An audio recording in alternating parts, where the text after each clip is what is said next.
This is The Scoop for Monday. I'm Sean Canan with the WMNF News headlines. A St. Petersburg police officer has been arrested by the Hillsborough County Sheriff's Office and charged with misdemeanor domestic battery. A news release from the St. Pete Police Department says that its officer Christian Collins was arrested Tuesday evening when he was off duty. Collins has been with the department for less than 2 years. He's been placed on administrative assignment during his court proceedings. Then he will undergo an internal investigation through the Office of Professional Standards. In June, Governor Ron DeSantis rejected about $350 million in energy efficiency incentives. WMNF's Chris Young reports on a new bipartisan bill introduced in the U.S. House trying to recover that money for Floridians. Half of the rebate money was reserved for households with incomes at or below 80% of the median income in their areas, according to Politico. Democratic Tampa Bay Congressmember Kathy Castor called the veto a roadblock for progress. This was a policy that the Republican-led Florida legislature passed unanimously. They said it's important to try to work to lower people's bills. So she and others introduced the Rebate Act, which stands for Reforming Energy-Efficient Buildings and Appliances Tax Exemptions. We have introduced the Rebate Act to kind of get around the governor, to get these discounts and rebates down to local communities that can distribute them to our neighbors to help them lower electric bills. The bill would allow local governments to receive grants and rebates in states like Florida, which didn't accept the grants. It's co-sponsored by Florida Democratic Congressmembers Soto, Frankel, and Frost, and Republican Gonzales Colon from Puerto Rico. The Rebate Act has been referred to the House Committee on Energy and Commerce. For WMNF News, I'm Chris Young. A proposal that would restrict drivers from cruising in highway left lanes sped through a state House panel yesterday. With little comment, the House Transportation and Modal Subcommittee unanimously approved a bill that would apply to drivers on highways with at least 2 lanes in the same direction and speed limits of 65 miles an hour or higher. There's an identical Senate bill. Similar bills were filed for the 2023 session but did not pass.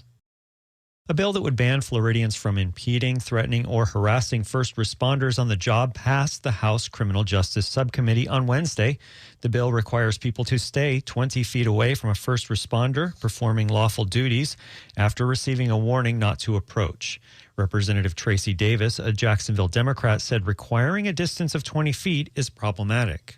I would be remiss if I didn't mention that oftentimes with certain communities, there is some concern as it relates to the police. And it's not lost on me when we talk about George Floyd and how we know what happened with George Floyd is because people who perhaps were within or closer than 20 feet were able to record and kind of tell the story of what happened. Davis was the only no vote.